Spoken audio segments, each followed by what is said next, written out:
Assalamualaikum warahmatullahi wabarakatuh.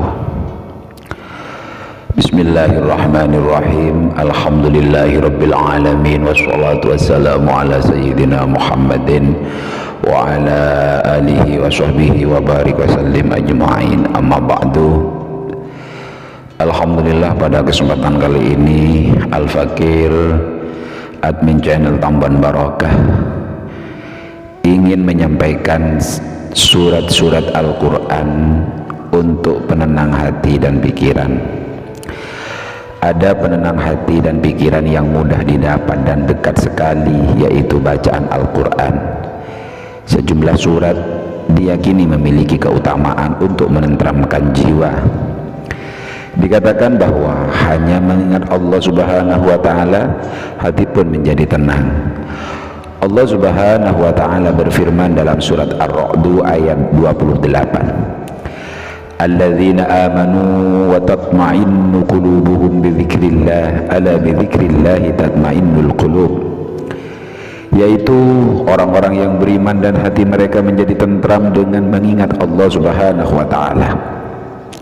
Ingatlah bahwa hanya dengan mengingat Allah, hati akan selalu tentram. Para sahabatku semuanya, para pecinta amal kebaikan yang dirahmati Allah, satu surat Sajadah dan Al-Muluk dilansir dari buku Hidup Sehat bukan sekedar gaya karangan Miftah Novi Kasari. Rasulullah senantiasa membaca surat Sajadah dan surat Al-Muluk sebelum tidur. Keterangan ini didasarkan dari riwayat Jabir bin Abdullah radhiyallahu anhu. Beliau berkata, Nabi Muhammad sallallahu alaihi wasallam tidak tidur sebelum beliau membaca Alif Lam Mim Tanzil atau As-Sajadah dan Tabarakalladzi biyadihil mulku atau surat Al-Muluk, hadis riwayat Imam Ahmad. Dua, surat Al-Ikhlas, Al-Falaq dan An-Nas. Umat muslim juga dapat membaca surat Al-Ikhlas, surat Al-Falaq dan surat An-Nas sebanyak satu kali pada masing-masing surat tersebut. Lalu usap kedua tangan ke wajah dan bagian tubuh yang dapat dijangkau. Lakukan sebanyak 3 kali membaca surat tersebut, diyakini bisa menenangkan hati dan pikiran. 3. Surat Al-Insyirah atau Alam Nashrah. Menurut buku Membuka Tabir Pintu Langit oleh Insinyur Siswo Sanyoto, ada 2 surat penenang hati dan pikiran, yakni surat Al-Insyirah.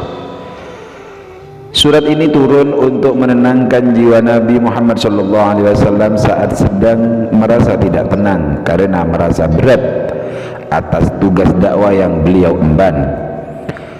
Untuk itu surat Al-Insyirah turun untuk menenangkan hatinya ketika Allah Subhanahu wa Ta'ala menyampaikan kepada Rasulullah, bukankah kami telah melapangkan untukmu dadamu, kami telah menghilangkan darimu bebanmu. Allah Subhanahu wa Ta'ala menjadikan dakwah sebagai sesuatu yang menyenangkan hati, serta Allah Subhanahu wa Ta'ala bentangkan untuk Rasulullah jalan dakwah yang ujungnya sangat membahagiakan. Kami telah menghilangkan darimu bebanmu yang memberatkan punggungmu. Allah Subhanahu wa Ta'ala kemudian menghilangkan beban itu dari beliau dengan melapangkan dadanya hingga terasa begitu ringan. Sesungguhnya beserta kesukaran ada kemudahan. Seseorang yang mempunyai tekad bulat berjuang dengan penuh tenaga untuk keluar dari kesulitan dan tidak menyia-nyiakan waktu yang diberikannya, niscaya akan memperoleh kemenangan dan keluar dengan selamat. 4. Surat Al-Baqarah ayat 274. Selain itu, dikutip dari buku Selalu Ada Jalan karya Ninih Mutmainnah ayat Al-Quran yang memberikan contoh untuk penenang hati dan pikiran, termaktub dalam surat Al-Baqarah ayat 274. Allah Subhanahu wa ta'ala berfirman, alladzina yunfiquna amwalahum bil-laili wan-nahari sirran wa 'alaniyatan falahum ajruhum inda rabbihim wala khaufun 'alaihim wala hum yahzanun. Artinya orang-orang yang menginfakkan hartanya pada malam dan siang hari, baik secara rahasia maupun terang-terangan, mereka mendapat pahala di sisi Tuhannya. Tidak ada rasa takut pada mereka dan tidak pula mereka bersedih. Ayat tersebut menjelaskan bila seseorang bersedekah, Allah Subhanahu wa ta'ala berjanji akan membuat hati menjadi tenang, jauh dari kegelisahan, penyakit kejiwaan. Keutamaan membaca Al-Quran seperti dinukil dari buku Ensiklopedia Al-Quran dan Hadis bertema karya Alita Aksara Media, dijelaskan membaca Al-Quran adalah penawar dan rahmat bagi kaum muslimin.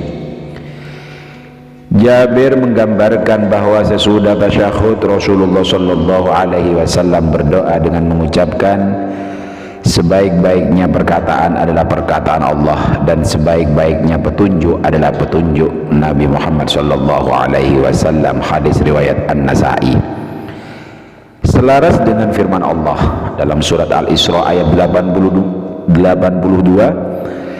wa nunazzilu minal qur'ani ma huwa shifaa'un wa rahmah lil mu'minina wa la yazidul zalimina illa khasara. Kami turunkan dari Al-Quran sesuatu yang menjadi penawar dan rahmat bagi orang-orang mukmin, sedangkan bagi orang-orang zalim Al-Quran itu hanya akan menambah kerugian.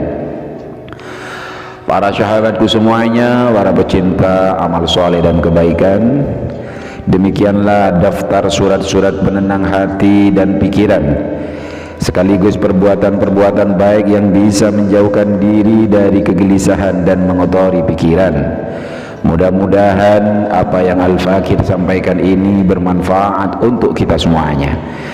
Wabillahi taufiq wal hidayah wal inayah. Assalamualaikum warahmatullahi wabarakatuh.